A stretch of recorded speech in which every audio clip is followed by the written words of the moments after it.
Donc nous saluons tous les saints partout dans le monde. À tous, nous disons que la grâce et la paix de notre Dieu vous soient multipliées au nom de Jésus-Christ. Aujourd'hui, nous allons entamer un nouveau thème. Nous allons parler de la consécration à Dieu. Et sur le sous-thème qu'on va prendre, c'est « Apprends-nous à prier ». Oui. Apprends-nous à prier, parce que les apôtres avaient demandé à Jésus de leur apprendre à prier. Et aujourd'hui, nous voulons voir aussi comment est-ce qu'un enfant de Dieu doit et peut prier. Ouais, c'est important parce que nous savons certaines choses, mais il y a différents points que nous allons énumérer parce que nous avions déjà partagé quant à l'obstacle à nos prières. Mais nous voulons voir maintenant comment est-ce que nous devons aussi prier. C'est important. Parce qu'un enfant de Dieu ne doit pas prier en désordre. Quand il prie, c'est-à-dire il y a un ordre dans chaque chose. Ouais, il y a un ordre dans chaque chose. Il y a plusieurs points que nous allons essayer de voir sur ce thème. Même là, quand je parle, il y a des versets qui me viennent encore à l'esprit. Donc, c'est très important. C'est très important. Et c'est ce que nous allons étudier aujourd'hui par la grâce du Seigneur. Donc, prenons nos Bibles, prenez vos cahiers si vous pouvez, parce que vraiment il y aura pas mal de choses à noter. Ça peut toujours vous aider. Voilà, ça peut toujours vous aider. Donc apprends-nous à prier. Je prends juste deux écritures que je vais noter par la grâce de Dieu et on commence. Alors,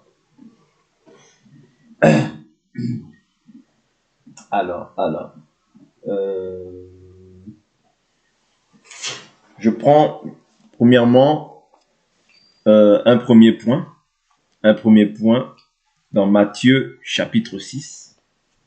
Matthieu chapitre 6. Mais avant Matthieu chapitre 6, nous allons voir premièrement Jacques. Veuillez m'excuser Jacques. Et Jacques va nous emmener en fait dans tout le reste. Jacques, ça va vraiment être le texte de base qui va nous permettre de pouvoir entamer tous les autres points que nous allons développer par la grâce du Seigneur. Jacques chapitre 4, je prends à partir du verset 1. Il dit « D'où viennent les luttes et d'où viennent les querelles parmi vous, sinon de vos passions, qui guerroient dans vos membres. Vous convoitez et vous ne possédez pas. Vous êtes meurtriers et envieux. Sans rien pouvoir obtenir, vous avez des querelles et des luttes. Et vous ne possédez pas parce que vous ne demandez pas. Vous demandez et vous ne recevez pas parce que vous demandez mal, afin de tout dépenser pour vos passions. Vous voyez? Donc ici, on voit que tu peux demander, ouais, mais tu peux aussi demander mal. Parce qu'il dit, vous demandez et vous ne recevez pas. Donc, quand on ne reçoit pas, par exemple, quand je prie pour un cas et que je ne reçois pas, cela voudrait dire que je demande mal. Vous voyez? Et nous voulons essayer de voir, en fait, pour pouvoir être exaucé. Parce que la joie de la prière, c'est quoi? C'est l'exaucement. Quand je prie, je m'attends à recevoir du Seigneur. Ok? Quand je prie, c'est un dialogue que je suis en train d'établir entre moi et le Seigneur. Et de ce dialogue-là, ce qui serait favorable pour moi, c'est de recevoir, n'est-ce pas? Parce que là, il dit, vous priez, et il dit, vous demandez et vous ne recevez pas. C'est-à-dire, tu peux demander et ne pas recevoir. Cela ne vient pas de Dieu, parce que Dieu veut ton bien. La Bible nous dit dans Jérémie chapitre 29, « Je connais les projets que j'ai formés pour vos vies, projets de paix et non de malheur, de bénédiction et non de malédiction. » Vous voyez? Ça dit que Dieu a des projets pour ses enfants. Vous voyez? Et Dieu s'attend à ce que nous lui demandions. Mais pour demander, il faut savoir comment demander. Parce que si tu demandes mal, tu ne seras pas exaucé. Est-ce que vous comprenez? Ça, c'est vraiment le point essentiel de notre enseignement. C'est-à-dire demander, mais demander avec précision. Demander, c'est-à-dire il y a une manière de demander à Dieu. Parce que si tu demandes mal, tu ne recevras pas. Et nous allons voir c'est quoi demander mal. Ouais. Et nous allons voir aussi comment est-ce qu'on doit demander à Dieu. Parce que souvent on pense qu'on demande bien, mais on demande mal. Et quand on demande mal, on perd beaucoup plus de temps. On perd du temps parce que tu demandes mal.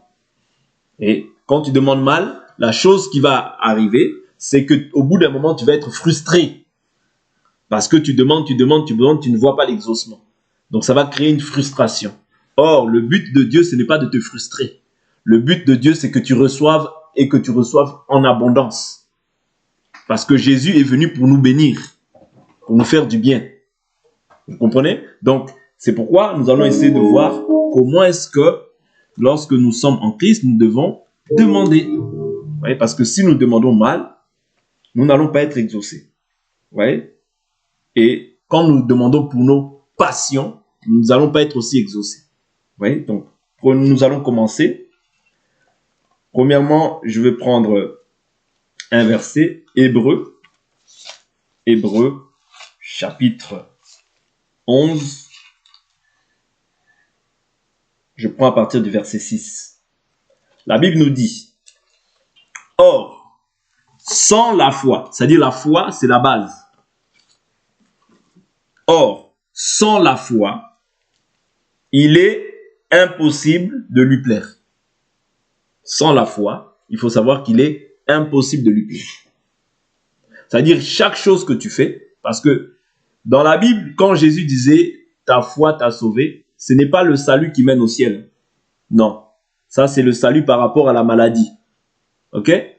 Tous ceux qui ont été guéris par Jésus ne sont pas forcément des gens qui sont sauvés. Est-ce que vous comprenez? C'est-à-dire il y a la foi comme la foi que je manifeste pour la guérison, mais il y a la foi comme la foi au salut. La foi au salut est différente de la foi de la guérison. Je prends un exemple. Lazare, il a été ressuscité, mais ce n'est pas cette résurrection-là qui le sauve.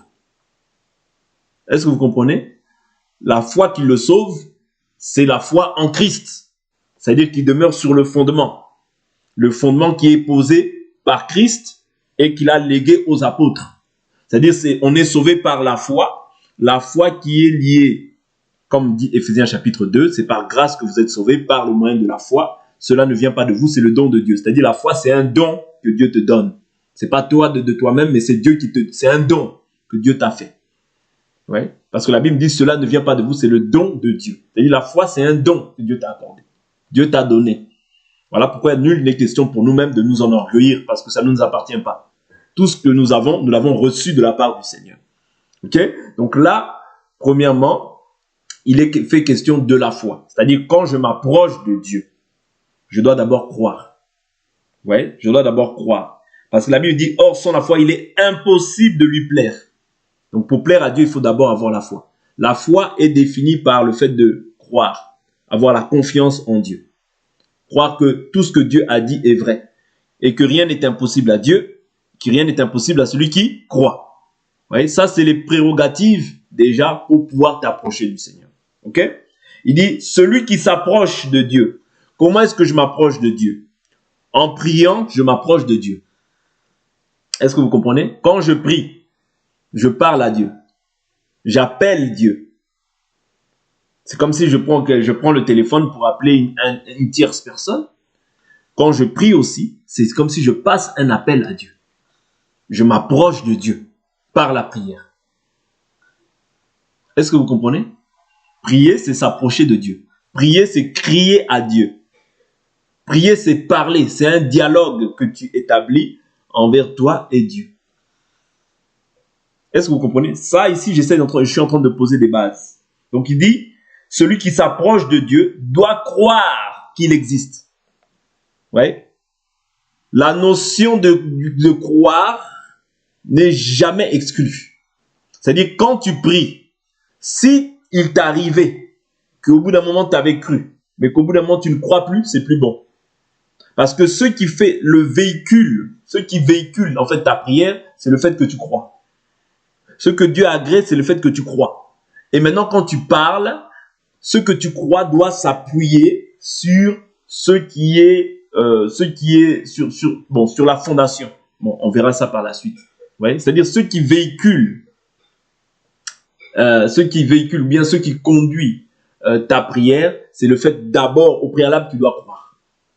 Tout ce que tu dis, tu dois croire que Dieu existe Et la Bible nous dit quoi?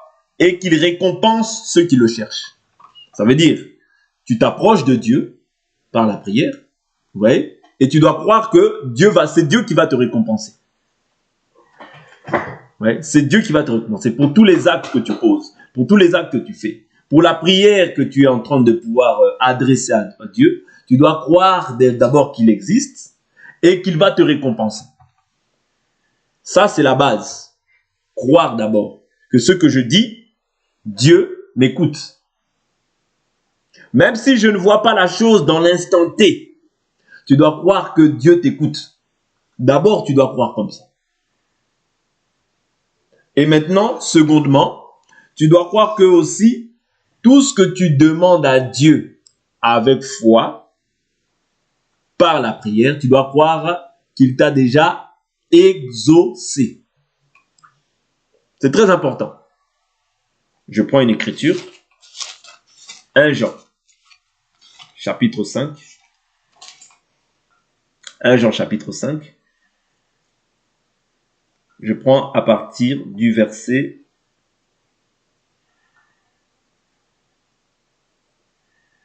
Alors, 1 Jean, chapitre 5, je prends verset 14. La Bible nous dit, voici l'assurance que nous avons auprès de lui. Si nous demandons quelque chose selon sa volonté, il nous écoute. Premièrement, tu dois connaître la volonté de Dieu. La volonté de Dieu, comment est-ce qu'on la connaît? Par le Saint-Esprit, par la lecture de la parole, par l'enseignement. Vous voyez, c'est trois choses. Le Saint-Esprit, la lecture de la parole, mais aussi l'enseignement. Parce que tu peux lire et ne pas comprendre. Voilà pourquoi l'enseignement doit venir te cadrer, te permettre de comprendre comment est-ce que... Parce que tout ce qui est écrit n'est pas forcément chrétien. Ouais. Toute la Bible, c'est la parole de Dieu dans son entièreté. Mais maintenant, l'enseignement va te permettre de pouvoir te cadrer. Ouais. Cadrer. C'est-à-dire faire en sorte que tu puisses orienter tes prières et qu'elles soient efficaces. Je prends un exemple. Quelqu'un peut venir, il dit, j'envoie le feu sur quelqu'un. J'envoie le feu, le feu, le feu, le feu. Il pense qu'il prie. Mais ça, c'est une prière que Dieu ne peut pas exaucer parce que ce n'est pas selon sa volonté. Vous comprenez? Je tue un tel, je tue un tel, je tue un tel. Toi, tu crois que c'est ça. Mais ça, c'est pas la volonté de Dieu. Donc, Dieu ne peut pas exaucer ça. Parce que c'est pas selon sa volonté. Là, au verset 14, il dit quoi? Voici l'assurance que nous avons auprès de lui. Si nous demandons quelque chose selon sa volonté, c'est-à-dire Dieu a déjà établi sa volonté et il l'a mis dans les Écritures. Vous voyez? Il nous écoute.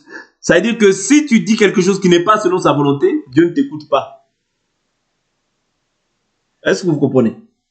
Donc là, premièrement, on a passé la foi, c'est-à-dire croire que Dieu existe et qu'il est le rémunérateur de ceux qui le cherchent. Je m'approche de Dieu, je dois d'abord croire. Parce qu'en réalité, il y a des gens, cela voudrait dire qu'il y a des gens qui s'approchent de Dieu, mais qui ne croient pas que Dieu existe et qu'il est le rémunérateur de ceux qui le cherchent. Et quand tu t'approches, tu dois d'abord au préalable croire que Dieu existe et qu'il va te rémunérer par rapport à l'action que tu es en train de faire.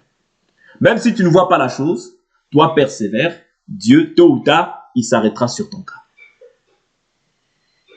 Alors, donc, selon sa volonté, il nous écoute. Donc, tu dois croire que même si tu n'as pas vu la chose, même si elle tarde, Habakkuk là-bas nous dit quoi? Même si la promesse tarde, attends-la, elle s'accomplira certainement. C'est-à-dire, Jésus, en son temps, il nous exauce. En son temps, pas en ton temps.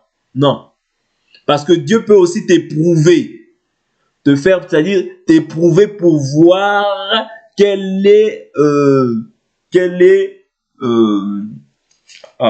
nous parle de ça. Pierre nous parle de ça.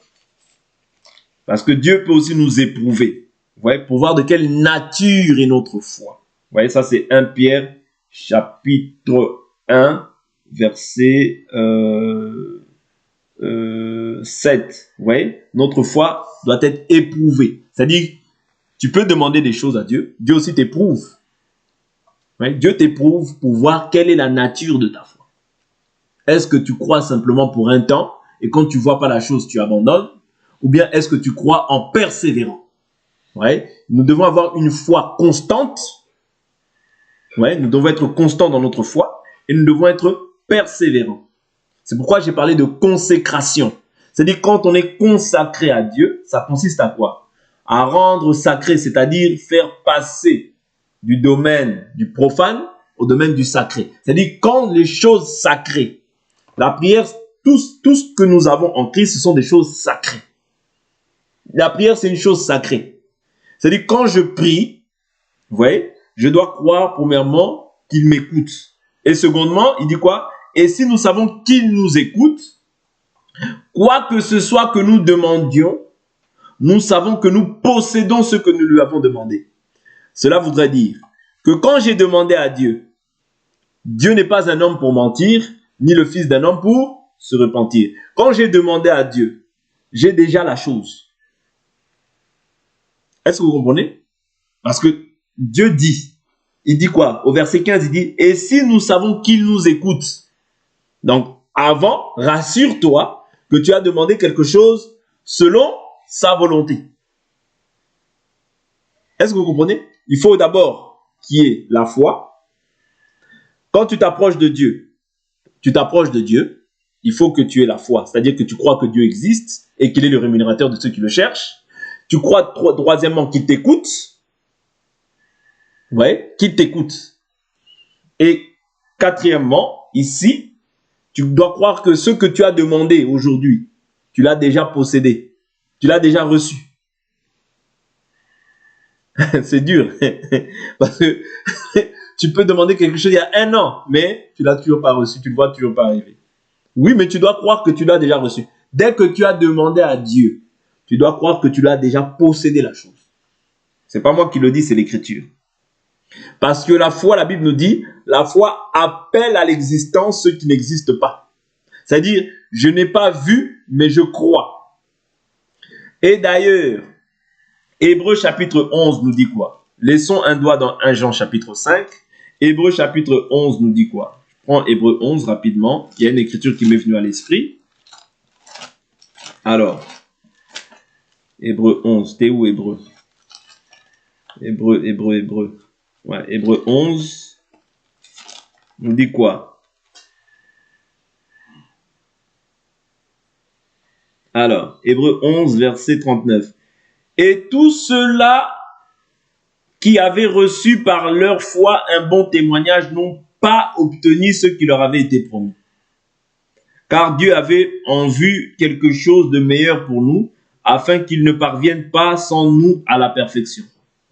Oui? Donc, tous ceux-là qui avaient reçu par leur foi un bon témoignage n'ont pas obtenu ce qui leur avait été promis. Est-ce que Dieu a menti? Non. Il avait pour eux quelque chose de meilleur. C'est-à-dire, ils sont morts. Ils n'ont pas vu ces promesses-là. Ils avaient peut-être demandé à Dieu, mais ils sont morts, ils n'ont pas vu ces promesses-là. Est-ce que Dieu a menti? Non. Parce que Dieu n'est pas un homme pour mentir, ni le fils d'un homme pour se repentir. Vous comprenez? Dieu n'a pas menti, mais il avait pour eux quelque chose de plus excellent. Parce que ce qui est excellent, ce n'est pas tout ce qu'on demande forcément sur la terre. La chose la plus excellente, la Bible nous dit dans Romains 6, les difficultés du siècle présent ne sont pas comparables à la gloire à venir. La gloire à venir est beaucoup plus excellente que tout ce que nous avons palpé, amassé sur cette terre. Parce que sur cette terre, ce sont des choses éphémères, mais les choses, la Bible nous dit les choses visibles sont momentanées, mais les choses invisibles sont éternelles. Vous voyez? Donc ça, c'est juste quelques points que je suis en train de poser. Ok? Donc, et si nous savons que nous possédons ce que nous... si nous savons qu'il nous écoute, quoi que ce soit que nous demandions, là,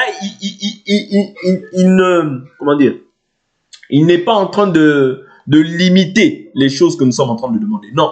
Il n'est pas en train de dire quelque chose que nous lui demandons. Non. C'est-à-dire, il dit quoi que ce soit. C'est-à-dire, tout ce que nous demandons à Dieu, tu dois croire d'abord que tu l'as reçu.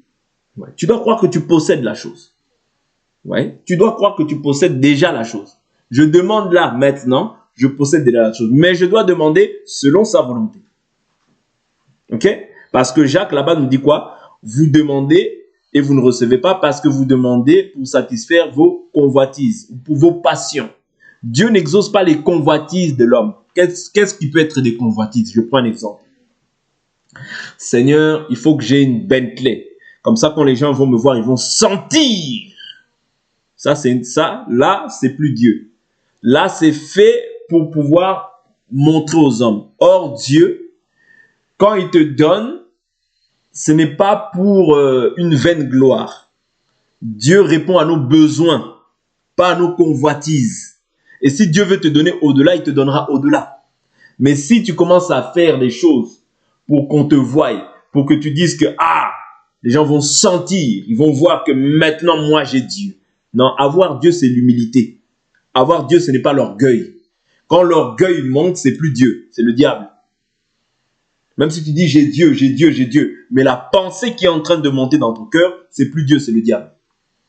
Vous comprenez? Donc, quand on a Dieu, quand une personne a Dieu, ce qui doit montrer que cette personne a Dieu, c'est l'humilité. C'est-à-dire, on doit voir une personne humble, effacée.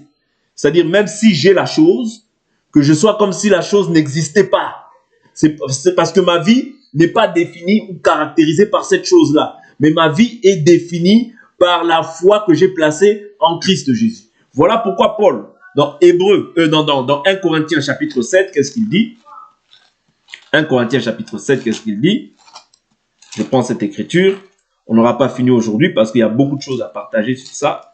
1 Corinthiens chapitre 7, je prends le verset 29, il dit, « Voici ce que je dis, frères. Le temps est court. » Vous voyez, le temps est court. « Désormais, que ceux qui ont une femme soient comme s'ils n'en avaient pas. Ceux qui pleurent comme s'ils ne pleuraient pas. Ceux qui se réjouissent comme s'ils ne se réjouissaient pas. Ceux qui achètent comme s'ils ne possédaient pas. Et ceux qui usent du monde comme s'ils n'en usaient réellement pas, car la figure de ce monde passe. » Il dit, « Or, je voudrais que vous soyez sans inquiétude. Celui qui n'est pas marié s'inquiète des choses du Seigneur, des moyens de plaire au Seigneur. » Vous voyez? C'est-à-dire que Paul, ici, voit toutes les choses comme étant des vanités. Vous voyez? Voit toutes les choses comme étant des vanités. Il dit, le temps est court. Vous voyez? Déjà, là, il parle du temps qui est court en son temps là-bas. Alors, à combien plus forte nous? À combien plus forte raison nous qui sommes dans cette ère, dans ces temps aussi, parce que nous sommes dans la même ère. Paul aussi, il était dans le temps dans l'ère du temps de la fin. Nous aussi, nous sommes dans l'ère du temps de la fin. Mais néanmoins, nous devons, en fait, l'Écriture là nous montre que nous devons nous attacher davantage aux choses d'en haut plutôt qu'aux choses de la terre. Parce que les choses de la terre sont momentanées et passagères, mais les choses d'en haut sont éternelles. Ok? Donc c'est très important. Donc ici, nous avons vu déjà quelques points. Donc, quand je prie, je dois croire. Quand je prie, je ne dois pas prier selon les convoitises, mais selon la volonté de Dieu. Et quand je prie selon la volonté de Dieu, tu dois croire qu'il t'écoute. Et quand il t'écoute, tu dois croire que ce que tu as demandé, tu l'as déjà. Ouais, tu l'as déjà. Donc la chose que tu peux faire déjà, c'est commencer à dire merci déjà à Dieu. Même si tu n'as pas vu la chose, commencer déjà à lui rendre des actions de grâce. Ouais, lui rendre déjà des actions de grâce, même si tu n'as pas vu encore la chose arriver, se manifester comme ça physiquement, mais tu peux commencer déjà à dire merci Seigneur, parce que je n'avais pas d'enfant, tu m'as donné un enfant. L'enfant n'est pas là, mais tu peux dire déjà merci Seigneur pour l'enfant que tu m'as donné, que la gloire, l'honneur, la louange, la puissance, la sagesse, la force, la richesse, les actions de grâce te reviennent à toi le seul vrai Dieu, le roi des rois, le Seigneur des seigneurs. Vous voyez, tu commences déjà à rendre grâce parce que tu as demandé, et comme tu sais que tu as demandé, tu crois déjà dans ton âme et conscience que tu as reçu la chose. Vous voyez? Donc, je prends encore un autre point. Lorsque je suis en prière, alors, ici, je vais dans le livre de Matthieu, chapitre 6, verset 1. Matthieu 6. Matthieu 6.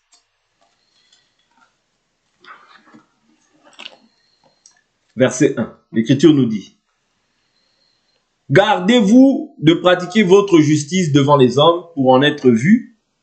Autrement, vous n'aurez pas de récompense auprès de votre Père qui est dans les cieux. » Ouais, donc, lorsque je prie, toutes ces choses-là, ce sont des éléments qui nous permettent de pouvoir être exaucés dans notre prière. C'est-à-dire, ça te permet de ne pas divaguer dans tes prières, mais d'être objectif et direct. Ouais, donc, quand je prie, je ne dois pas, il dit, gardez-vous de pratiquer votre justice devant les hommes. Ouais, pour en être vu.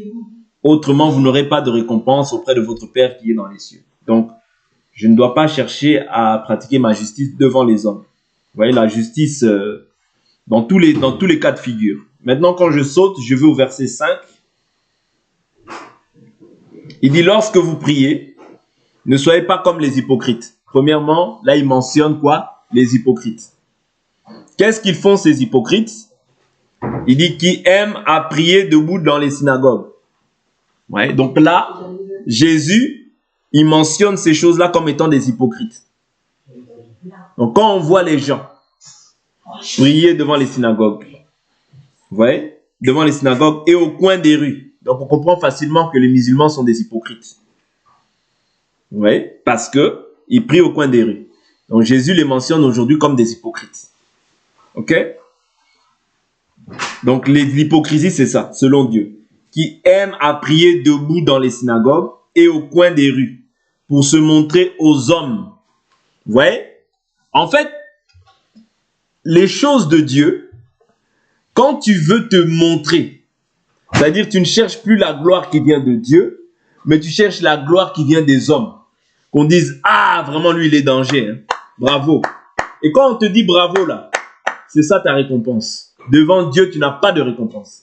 Voilà pourquoi les choses de Dieu, c'est chercher à s'effacer afin que Jésus soit élevé, afin que Jésus puisse paraître. Dans les choses de Dieu, il faut chercher à s'effacer, laisser la gloire à Dieu seul.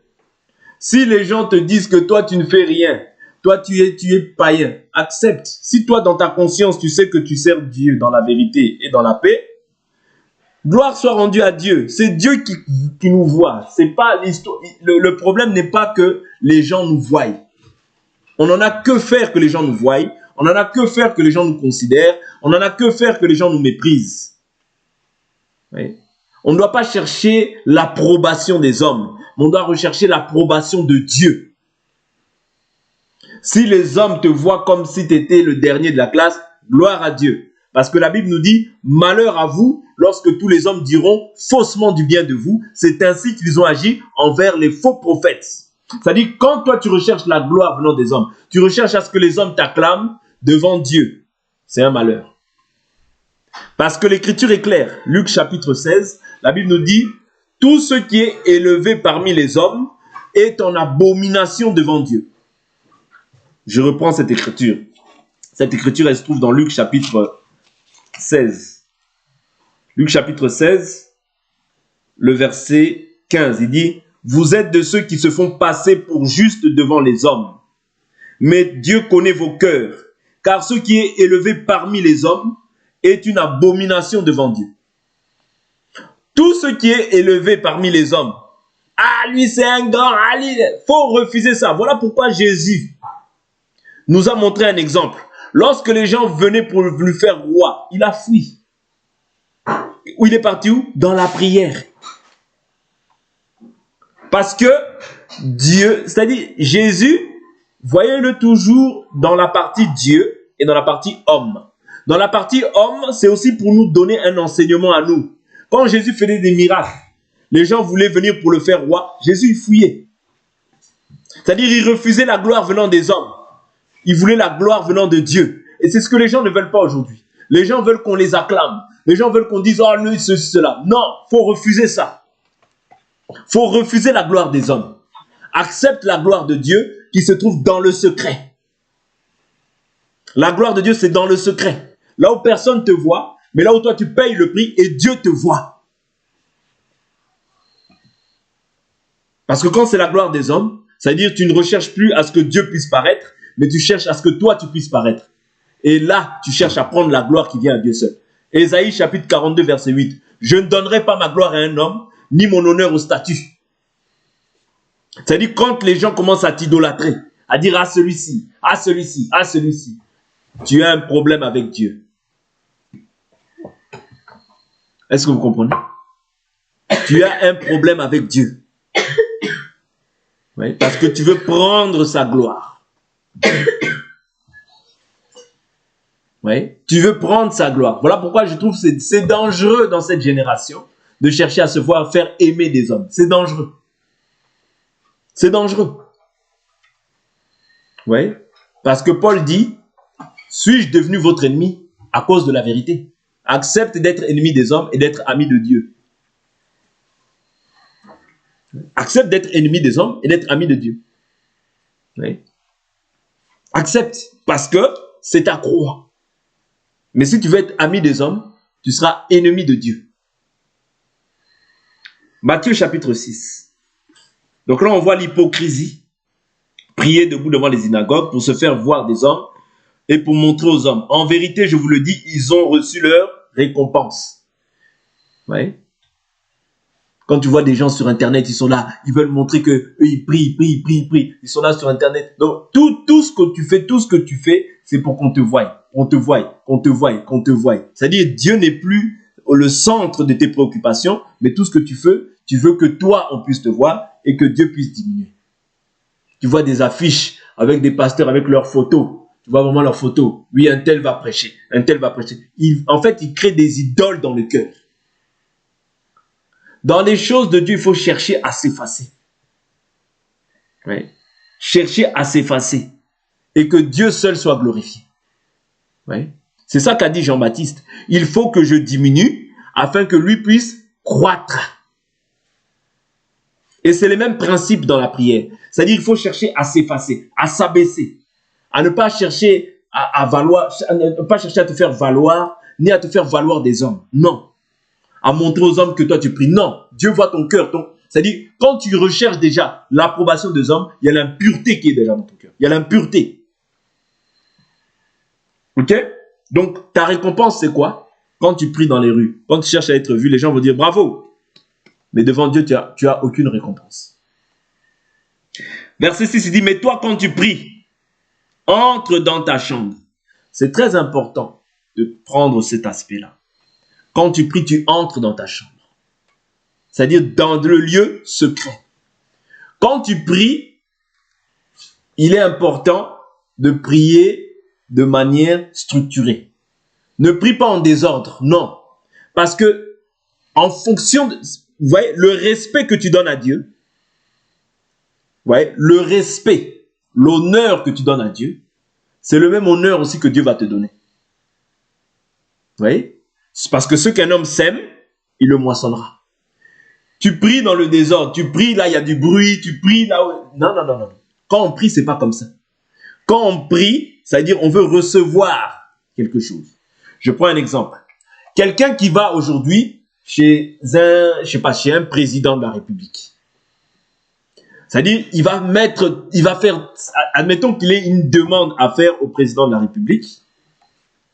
Il va faire tous ses efforts pour que la demande soit acceptée, soit validée. Tu ne peux pas venir dans un bruit, dans un désordre, tu demandes ça, à la fois tu demandes ça, à la fois tu demandes ça. Non. C'est-à-dire, dans la prière, il faut que ta prière soit structurée. Est-ce que vous comprenez? Seigneur, je veux du manioc, mais à la fois je veux des frites, à la fois je veux des chips, je veux aussi des carambas, je veux aussi aller au Maroc, et après au Maroc je veux aller... Non, c'est-à-dire une prière qui est non structurée. C'est-à-dire il y a du désordre dans la prière. C'est-à-dire quand tu pries, il faut aussi qu'il y ait une forme d'ordre. Il faut que l'ordre aussi règne autour de toi. C'est-à-dire, je m'apprête à prier, je m'apprête à parler à Dieu. C'est-à-dire, l'endroit où je suis, le périmètre dans lequel je suis, c'est-à-dire, il doit y avoir aussi une atmosphère de calme.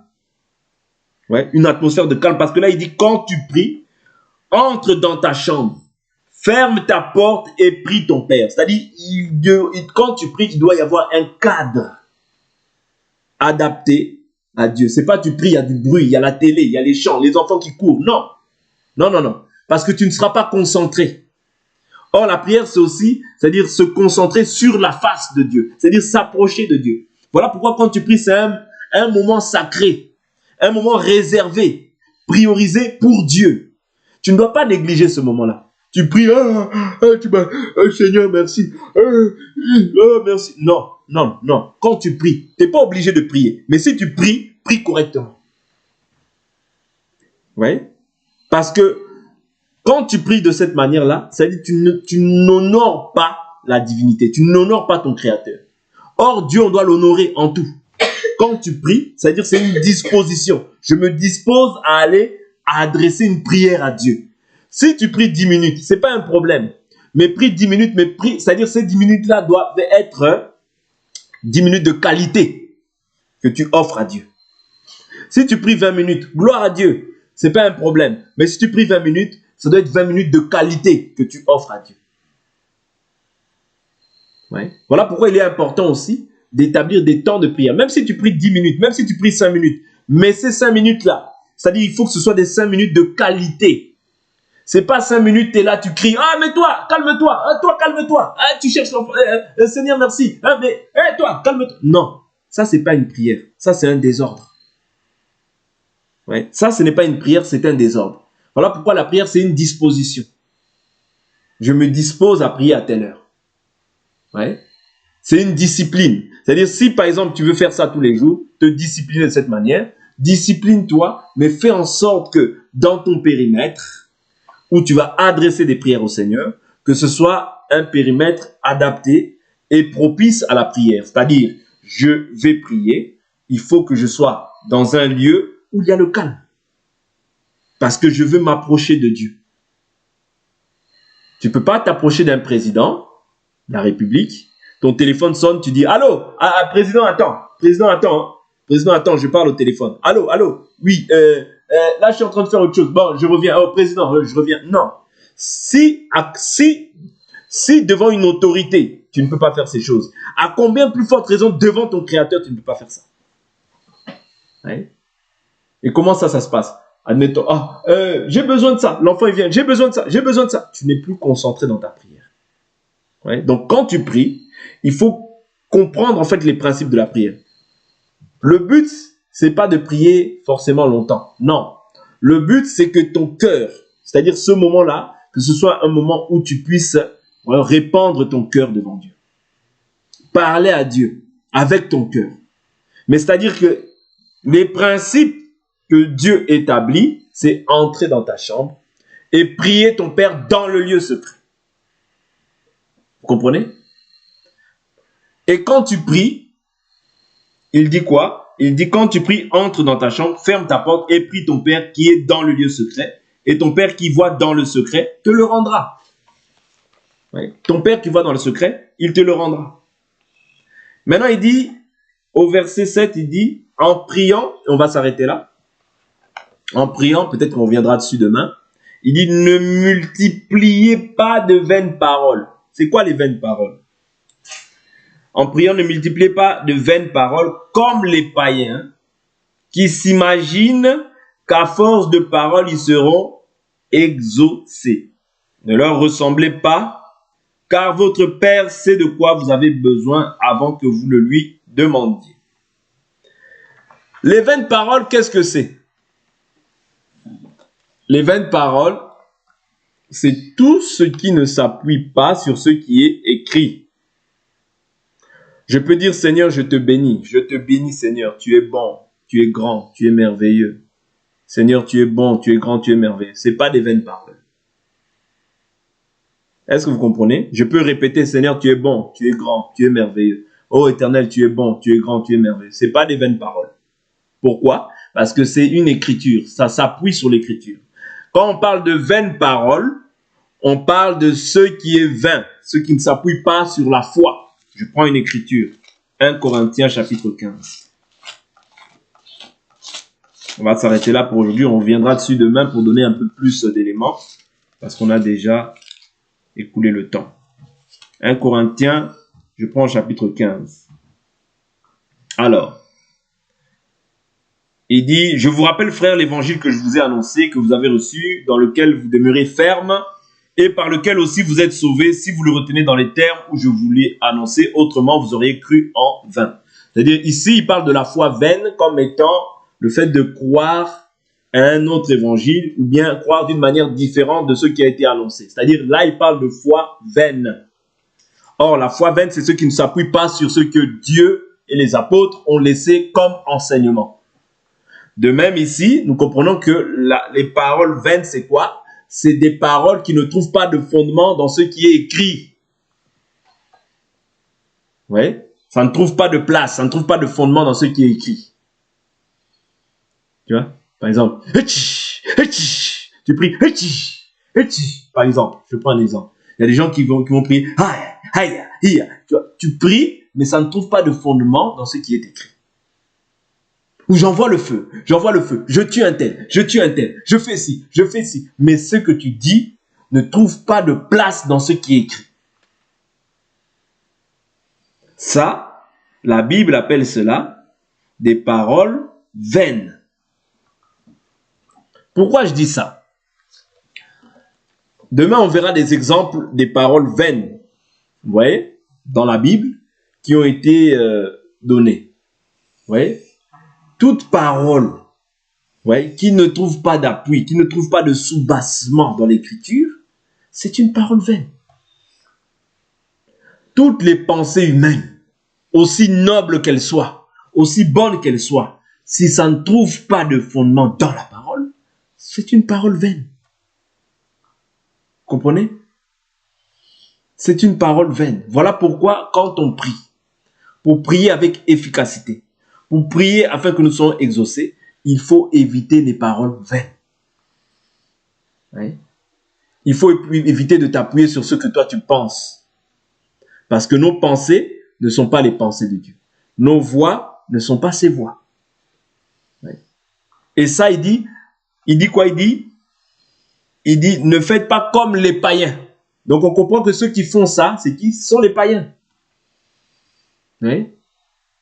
Ce sont les païens. Les païens peuvent se mutiler. Ils se coupent. Ah Seigneur, tu vois pas mon sang qui coule. J'ai vu une fois une émission où les gens se sont crucifiés. Voilà, je me crucifie pour Jésus. Je me crucifie. Il monte dans un arbre. Il tombe. Vois Seigneur, je suis tombé pour toi. Il monte dans un arbre. Il ressaute encore. Il tombe. Vois Seigneur, je suis tombé pour toi. Vous voyez, ça c'est des prières, mais c'est des prières vaines. Pourquoi? Ça ne trouve aucun fondement dans la parole. Dieu ne peut pas exaucer. Dieu n'exauce que sa parole en fait. Ce qu'il faut qu'on comprenne, c'est que Dieu exauce sa parole parce que Dieu est derrière sa parole pour l'accomplir. Dieu n'exauce pas tes pensées, ta philosophie, non. Il exauce sa parole. Oui. D'ailleurs, en nous, Dieu n'écoute pas nous, mais il écoute le Fils en nous. Parce que s'il écoute toi, il écoute un pécheur. Or, Dieu n'exauce pas les pécheurs. Si nous sommes déclarés justes, c'est à cause du Fils qui est en nous. C'est à cause du Fils que Dieu nous écoute. Ok?